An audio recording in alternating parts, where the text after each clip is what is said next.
I was just an ordinary girl working in HR at a regular tech company in San Francisco. Then one day I decided I wanted to date a billionaire.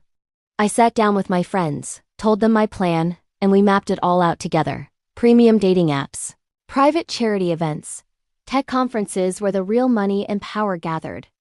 I updated my profile, polished my professional image, and started showing up where billionaires actually were. A lot of people think dating a billionaire is easy. They assume you automatically fall for him because of the money, the lifestyle, and the luxury. But that is not how it works. Not even close. Because here is the truth nobody talks about. Sometimes you fall for the man behind the billions. And that is exactly what made everything so much more complicated. Now picture this. We are standing in his quiet Silicon Valley kitchen at 2 in the morning. The only light comes from the fridge. Ethan has his hands planted on the counter, his face tense. His voice is low and sharp when he says the words that hit me like a slap.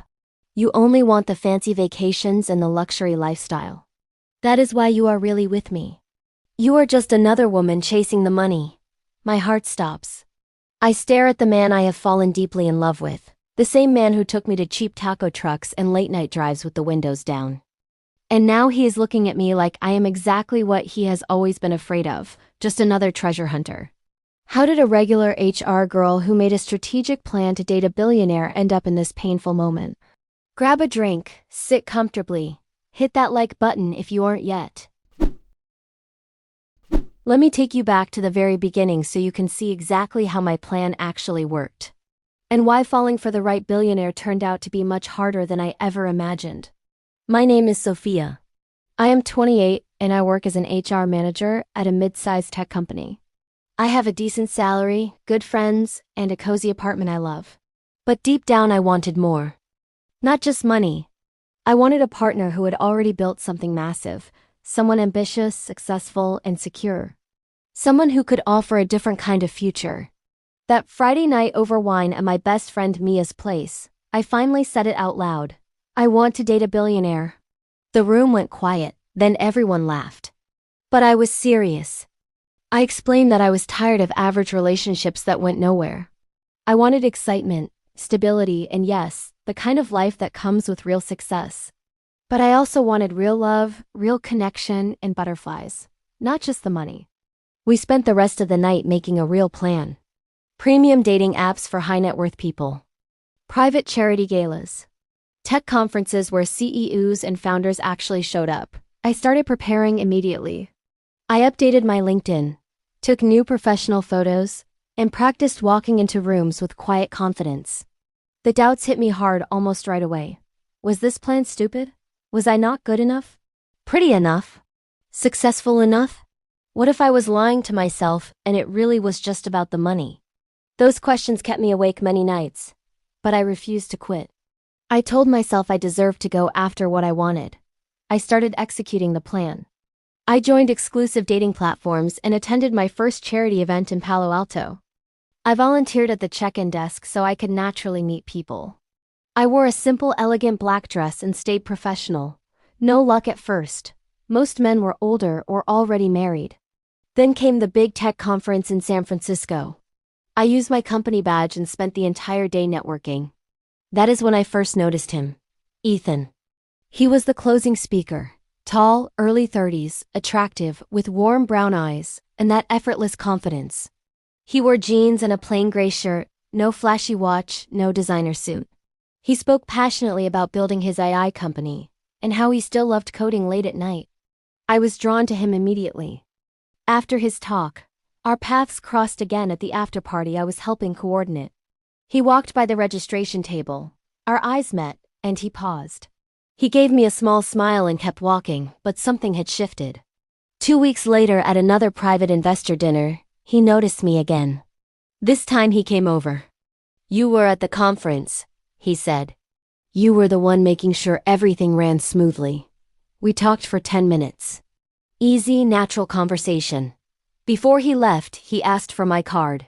I gave it to him with steady hands, even though my pulse was racing. He texted me 3 days later. "Would you like to grab coffee sometime?" No pressure. Just enjoyed our conversation. I said yes. Our first date was nothing like I had pictured a billionaire date would be. He took me to a small, cozy cafe in Mountain View. No driver, no reservation, no show-off. He wore jeans and a hoodie. We sat outside with iced lattes and talked for over 2 hours. He paid in cash and never once mentioned his company or his wealth. I left that date floating. This was not the flashy, jet-setting billionaire I had imagined. This was better. This felt real. We started dating simply. Walks in the park. Late-night drives with music playing. Burgers from food trucks. He never tried to impress me with money. He impressed me with his time and attention. For the first time since making my plan, I completely forgot he was rich. I was falling for Ethan the man. Not Ethan the billionaire. But the doubts never disappeared completely. Late at night I would wonder, could this actually work long-term? Would a man who built an empire ever want marriage and kids? Or was I just another temporary chapter in his life? Then came the night that brought us right back to tension. We had been dating for almost 4 months. One evening, while cooking pasta together in his modest apartment, I casually mentioned wanting to plan a short vacation together. Nothing extravagant, maybe a drive up the coast or a visit to a national park. He went quiet, then set the spoon down. "I don't do vacations," he said. "I don't like spending money on things that don't create value. I prefer staying here and working on what matters." I tried to keep my voice calm.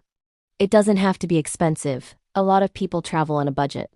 We could camp or stay somewhere simple. I just thought it would be nice to make memories together." He looked at me, and the warmth in his eyes vanished. "Is that what this is really about? You want the trips, the experiences, the lifestyle my money can buy? Be honest, Sophia. Are you actually happy with the simple life, or have you been waiting for the moment when you could ask for more?" There it was again. The exact painful accusation that almost ended everything. And that painful kitchen moment is exactly where our story took its sharpest turn. But let me take you back a few months so you can see how we got there. After that first simple coffee date with Ethan, everything felt surprisingly easy and real. We did not rush into anything flashy. Our dates stayed grounded and sweet. We would meet after work for walks around the Stanford campus, grab tacos from the same food truck near his office, or drive with the windows down listening to old playlists. He never once tried to impress me with expensive restaurants or luxury experiences. He showed up in his usual jeans and casual shirts, paid in cash, and seemed genuinely happy just spending time together.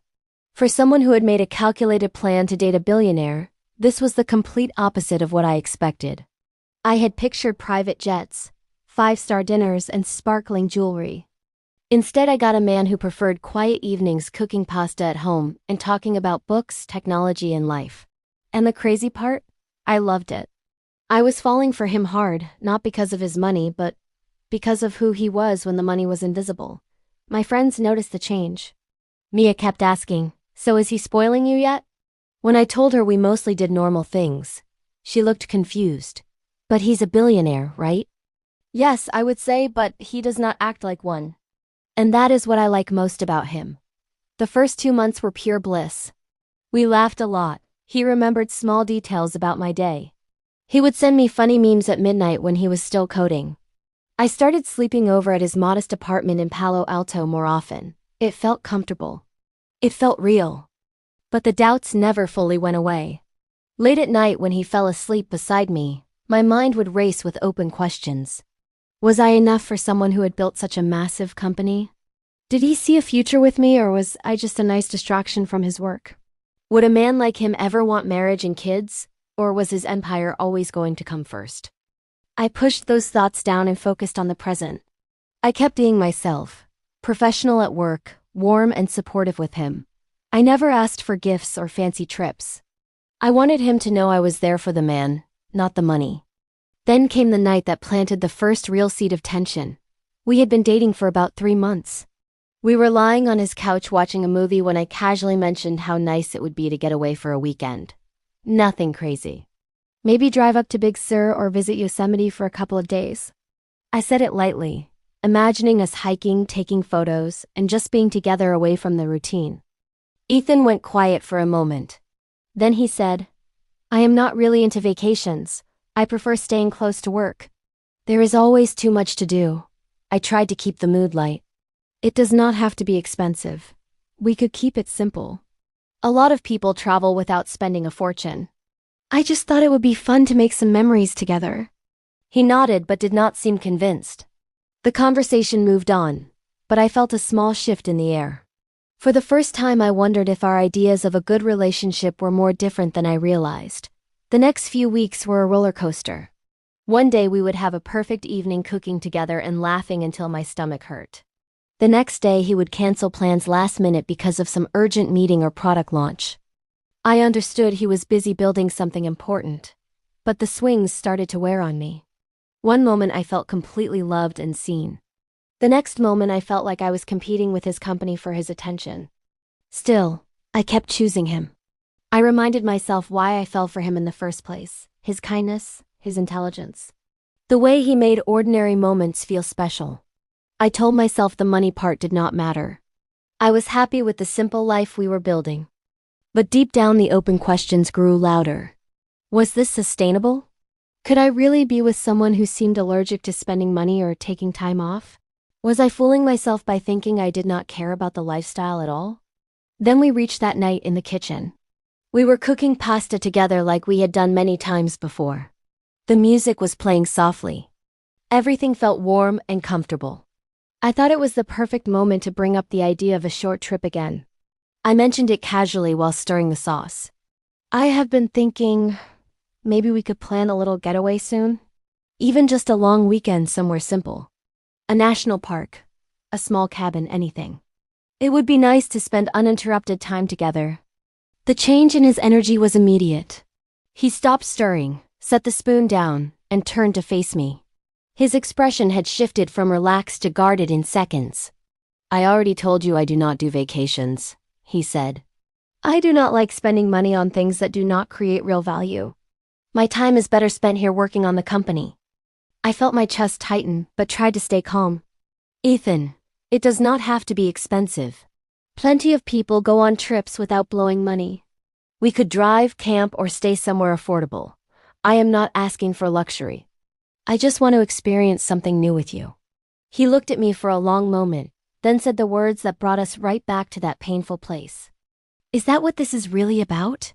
You want the trips, the experiences, the lifestyle my money can buy? Be honest, Sophia. Are you actually happy with the simple life? Or have you been waiting for the moment when you could ask for more? The kitchen suddenly felt too small. My heart was pounding. I stood there frozen, hurt and angry at the same time. All the effort I had put into showing him I was not with him for his money felt completely erased in that one sentence. I tried to explain. I told him that vacation was not about luxury for me. It was about making memories. That normal couples without money still find ways to travel and see the world. That I had never once asked him for expensive things. That I had fallen for the simple version of him. But the trust issues were already there, deep and stubborn. He had been burned before by women who eventually wanted the lifestyle, the gifts, the status. And now he saw me through that same lens. The argument did not explode into shouting. It stayed quiet and heavy. We finished cooking in silence. We ate without much conversation. That night I slept on my side of the bed feeling further away from him than ever. From that point on, our relationship became a constant swing. One week we would be happy again, laughing and connecting like before. The next week, something small would trigger his suspicion and the tension would return. I kept trying to prove I was not there for the money. He kept waiting for me to show my true colors. The open questions kept growing in my mind. Is this relationship worth all the emotional whiplash? Will he ever fully trust that I love him for who he is? Does he see a real future with me, or am I just another person who might eventually want more? Can two people with such different views on money and lifestyle actually build something lasting? I'm still with him. We are still together. But every day I carry these doubts. Every time we laugh, I wonder how long it will last before the next accusation. Every time we get close, I wonder if he will ever see me as someone who truly wants him, not his fortune. The tension in our relationship became a constant rhythm after that kitchen confrontation. Some days we were back to the easy laughter and late-night talks that made me fall for him in the first place. Other days the air felt heavy with unspoken accusations and my own growing doubts. I kept trying to prove I was not with him for the money. He kept watching for any sign that I might be. The swings were exhausting. One weekend we would spend hours walking through the farmer's market, holding hands and planning what to cook together. The next weekend he would cancel plans because of a sudden product deadline, and I would lie awake wondering if this was the life I had signed up for when I made my original plan. That is when I decided to do something different. I needed to show him and myself that I could create the experiences I wanted without his money or his approval. I booked a small solo weekend getaway to Big Sur. Nothing fancy. I found an affordable cabin through an online deal, packed my car with snacks and my favorite playlist, and left early on a Friday afternoon. I did not ask him to come. I did not even tell him the full details until I was already on the road. I texted him simply, "I am taking a short trip up the coast for the weekend. I need some time to clear my head. I will be back Sunday night." His reply came quickly. "Alone?" "Yes," I wrote back. "I want to prove to both of us that I can enjoy these things without needing anything expensive or extravagant." I turned my phone on silent and drove north with the windows down. The ocean hugged the cliffs beside me, and for the first time in months I felt a sense of freedom. I hiked a quiet trail at sunset. I sat on a rocky beach reading a book and eating the sandwiches I had packed myself. I watched the stars come out from the porch of my little cabin, and I realized something powerful. I could create beautiful moments all by myself. I did not need a billionaire to make my life feel special. The dramatic twist came when I returned on Sunday evening. I drove straight to Ethan's apartment because I wanted to talk in person. He opened the door looking tired and a little nervous. Before I could even say hello, he pulled me into a hug that felt different, tighter, more genuine. "I missed you," he said quietly. "I spent the whole weekend thinking about what you said. About how you did not need my money to do the things that make you happy." He stepped back and looked at me with new eyes. For the first time since we started dating, I saw something shift in his expression. Respect. Maybe even a little admiration. He realized in that moment that I was not waiting for him to provide luxury. I was capable of creating my own joy. We sat on his couch and talked for hours. He admitted the accusation in the kitchen had come from his own fears. Women in his past had eventually wanted the private jets and the expensive trips and the status. When I mentioned a simple getaway, it triggered all those old worries. But seeing me go alone and come back glowing made him question his assumptions. For a few weeks after that, the relationship felt lighter again. We laughed more. He even suggested a low-key drive to a nearby beach one afternoon. It was not a vacation, but it was progress. Yet the doubts in my mind only grew stronger. I started questioning my entire original plan. Was dating a billionaire really what I wanted? Every rich man I had met through events and apps seemed to carry the same heavy baggage. Trust issues. Fear that every smile had a price tag attached. Constant worry that love could be bought or lost. Even Ethan, who was kinder and more grounded than most, could not escape those patterns. I wondered if I had made a mistake chasing this path. Maybe ordinary love with an ordinary man would have been simpler. Maybe the security and excitement I thought came with billions always came with these invisible costs. Late at night, I would lie awake beside him and ask myself the same open questions over and over. Is this relationship worth the emotional roller coaster? Will he ever fully trust me, or will I always be proving I am not a treasure hunter? Does he see me as a real partner for the long term, or just someone who might eventually want more than he is willing to give? If I had known how deep these money issues ran, would I have made that plan with my friends in the first place? Can two people with such different views on life and spending ever build something that lasts? I am still with Ethan. We are still together. We still have the simple dates and the quiet moments that made me fall in love with him. But the questions remain. They follow me through every happy day and every tense conversation. I do not know how our story will end. Maybe we will find a way to balance our worlds. Maybe the trust issues will slowly fade. Or maybe one day the swings will become too much and I will finally choose a different path. Right now I am living in the middle of the uncertainty. Still loving the man. Still wondering if my plan to date a billionaire was the smartest decision I ever made or the one that taught me the hardest lesson about what I truly need. Hope you like the story. If you watched until the very end, thank you. Hit subscribe so you never miss more unfiltered stories like this one. I truly appreciate you being here with me through all the doubts and twists.